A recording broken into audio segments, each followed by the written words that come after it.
Hello student, welcome to our online classes. तो class 4 आज हम लोग वो वर्क करेंगे जो हमने जो चैप्टर हमने रीड किया हुआ था उसकी आज हमको एक्सरसाइज करनी है। तो पहले हम अपनी एक्सरसाइज पे ध्यान देते हैं कि हमें एक्सरसाइज क्या करनी है। एक्सरसाइज हमारी है 3rd चैप्टर था पंच परमेश्वर। पंच परमेश्वर की एक्सरसाइज आपकी पहली एक्सरसाइज है मौखिक एक्सरसाइज। मुंशी प्रेमचंद का जन्म कहाँ हुआ था? तो मुंशी प्रेमचंद का जन्म लमही में हुआ था। उपन्यास सम्राट किसे कहा जाता है? उपन्यास सम्राट मुंशी प्रेमचंद को कहा जाता है। प्रेमचंद द्वारा लिखित 2 कहानियों के नाम। तो 2 बैलों की कथा पंच परमेश्वर, ये 2 कहानियाँ जो कि इस बुक में आपने भी 3rd चैप्टर ही पढ़ा था पंच परमेश्वर। सर्वोच्च न्यायालय कहाँ स्थित है? तो सर्वोच्च न्यायालय दिल्ली में स्थित है।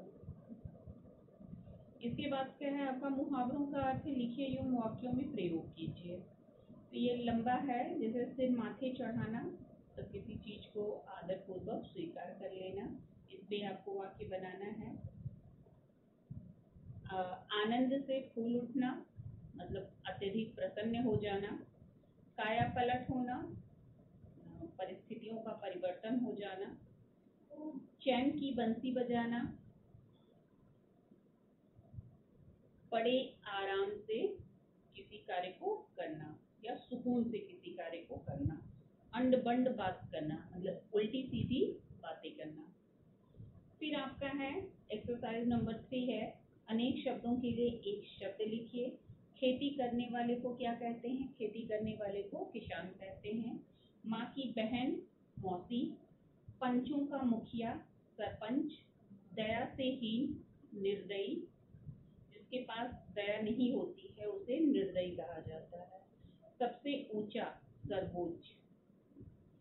फिर आपकी एक्सरसाइज है समझिए और लिखिए। जैसे कुटिल लिखा है तो कुटिल का शब्द बनाया गया है कुटिलता, उसी तरह से विनम्र का विनम्रता, गंभीर का गंभीरता, शत्रु का शत्रुता, निर्दय का निर्दयता, मित्र का मित्रता।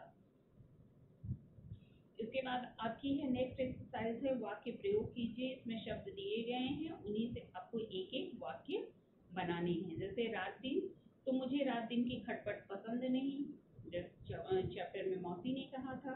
फिर है आदर सत्कार, हमें बड़ों का आदर सत्कार करना चाहिए। रूखा सूखा, मौसी ने कहा मुझे कुछ रूखा सूखा भोजन चाहिए।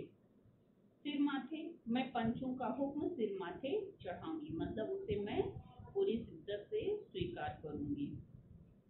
कहा सुनी, जुम्मन शेख और मौसी में कुछ कहा सुनी हो गई मतलब कुछ वाद विवाद हो गया। इसके बाद आप लोगों का क्वेश्चन आंसर है।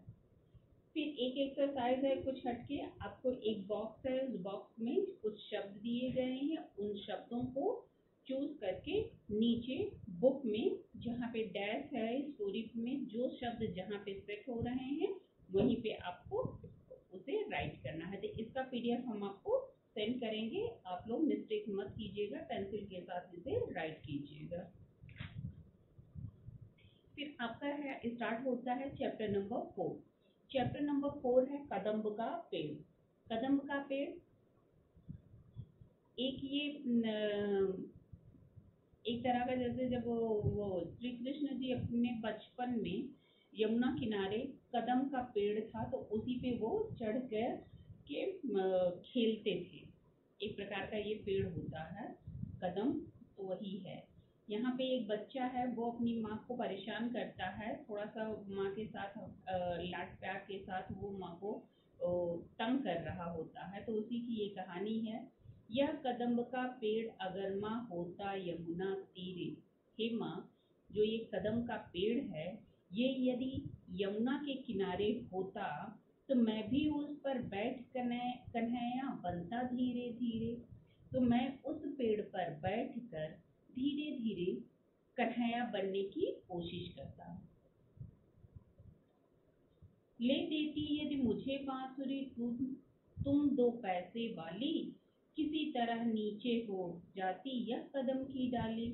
और यदि तुम मुझे 2 पैसे वाली बांसुरी खरीद के दे देती और ये जो कदम है इसकी डाली नीचे झुक जाती तो मैं इसके ऊपर चढ़ के बैठ जाता। तुम्हें नहीं कुछ कहता पर मैं चुपके चुपके आता, उस नीची डाली से अम्मा ऊंचे पर चढ़ जाता। माँ, मैं तुम्हें नहीं परेशान करता, तुमसे मैं कुछ नहीं कहता और मैं चुपके चुपके से आता, छुप छुप कर आता और उस नीची डाली से उस पेड़ के ऊपर चढ़ के बैठ जाता, ऊंचाई पे जाके बैठ जाता। वहीं बैठ फिर बड़े मजे से मैं बांसुरी बजाता और उस ऊंचाई पे, उस वृक्ष की ऊंचाई पे बैठकर मैं मजे से वहां पे आराम से बांसुरी बजाता। अम्मा अम्मा कह बंसी के स्वर में तुम्हें बुलाता। अम्मा अम्मा की आवाज उस बांसुरी बांसुरी से जो स्वर निकलता उसमें अम्मा अम्मा की आवाज आती और मैं तुम्हें माँ पुकारता। सुन मेरी बंसी को माँ, तुम इतनी खुश हो जाती, मुझे देखने काम छोड़कर बाहर तक तुम आती। मेरी बंसी की आवाज में अम्मा की ध्वनि सुनकर तुम इतनी खुश हो जाती कि मुझे देखने के लिए तुम बाहर निकल कर आती, सारे कामों को छोड़ छाड़ के तुम बाहर निकल के आती। तुमको आता देख बांसुरी रख मैं चुप हो जाता, पत्तों में छिपकर धीरे से फिर बांसुरी बजाता। तुमको आते हुए देख कर, हे माँ, मैं जब तुम्हें आता हुआ देखता तो बांसुरी को रख के पत्तों के बीच में छिप जाता और बांसुरी को रख कर मैं चुप हो जाता और पत्तों के पीछे छुप जाता और वहां पे छुप के फिर से बांसुरी बजाता। गुस्सा होकर मुझे डांटती, कहती नीचे आ जा। जब तुम मुझे देखती कि मैं उस पेड़ की इतनी ऊंचाई पे जाके बैठा हुआ हूँ तो तुम गुस्सा हो जाती, क्रोध में आ जाती और मुझे डांटती और कहती कि नीचे आओ। पर जब मैं ना उतरता हंसकर कहती मुन्ना राजा। लेकिन आपके डांटने पे भी, आपके अनुरोध करने पर भी मैं जब नहीं नीचे उतर के आता तब आप मुझे हंसकर मुन्ना राजा कहकर पुकारती। नीचे उतरो मेरे भैया, तुम्हें मिठाई दूंगी। तब तुम मुझे लालच देके नीचे उतरने के लिए नीचे उतरने का प्रलोभन देती कि तुम नीचे उतर आओ मेरे भैया, मेरे राजा बेटा, मैं तुमको मिठाई दूंगी, नए खिलौने, माखन मिश्री, दूध मलाई दूंगी। तुमको नए नए खिलौने दूंगी, माखन मिश्री, दूध मलाई, ये सारी चीजें तुम्हें दूंगी, तुम नीचे उतर आओ। मैं हंसकर सबसे ऊपर की टहनी पर चढ़ जाता। जब आप इस तरह से मुझसे कहती तो मैं हंसकर ऊपर वाली टहनी पे जाके बैठ जाता। एक बार का माँ पत्तों में वहीं कहीं छिप जाता और मैं इतनी ऊंचाई पर हो जाता कि वहां पत्तों के बीच में छुप कर वहीं से कहीं से आपको माँ कहकर पुकारता। बहुत बुलाने पर भी माँ, जब मैं न उतर कर आता तब माँ का हृदय तुम्हारा बहुत विकल हो जाता। बहुत बुलाने पर भी, तुम्हारे बहुत कहने पर भी अगर तब मैं नहीं नीचे उतर कर आता तब आपका हृदय एकदम व्याकुल हो जाता, एकदम आप घबरा सी जाओगी। तुम आंचल पसार कर अम्मा वहीं पेड़ के नीचे ईश्वर से कुछ विनती करती, बैठी आंखें नीचे। जब मैं नीचे उतर कर नहीं आता तुम्हारा हृदय इतना व्याकुल हो जाता, इतना बेहबल हो जाता कि अपने आंचल को पसार करके ईश्वर से प्रार्थना करने लगती, हे भगवान, अपनी आंखों को बंद करके, हे भगवान, मेरे बच्चे को नीचे उतार दो। तुम्हें ध्यान में लगा देख मैं धीरे धीरे आता, मैं तुम्हारे फैले आंचल के नीचे छिप जाता।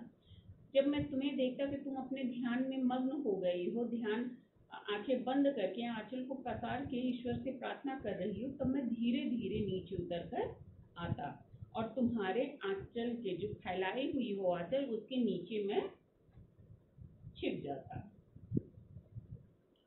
तुम घबराकर आंख खोलती फिर भी खुश हो जाती।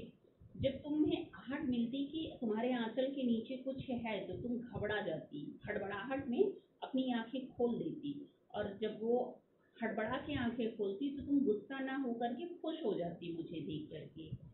जब अपने मुन्ना राजा को गोदी में ही पाती तुम खुश हो जाती कि मेरा बच्चा मेरे सामने मेरी गोदी में आ गया है।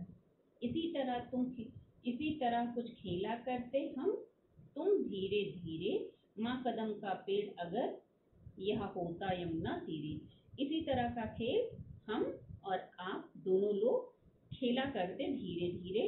हे माँ यदि ये कदम का पेड़ यमुना के किनारे होता तो। ठीक है, तो ये आज आपकी ये पोयम हमने एक्सप्लेन कर दी है। इसके रचयिता, इसके जो कवि हैं, तो कवि नहीं, इसके रचयिता जो हैं कवित्री हैं सुभद्रा कुमारी चौहान। तो ये आज हमने ये पोएम आपका एक्सप्लेन कर दिया है। नेक्स्ट डे इसकी वर्ड मीनिंग और क्वेश्चन आंसर पे एक्सरसाइज पे बात करेंगे। Okay, thank you.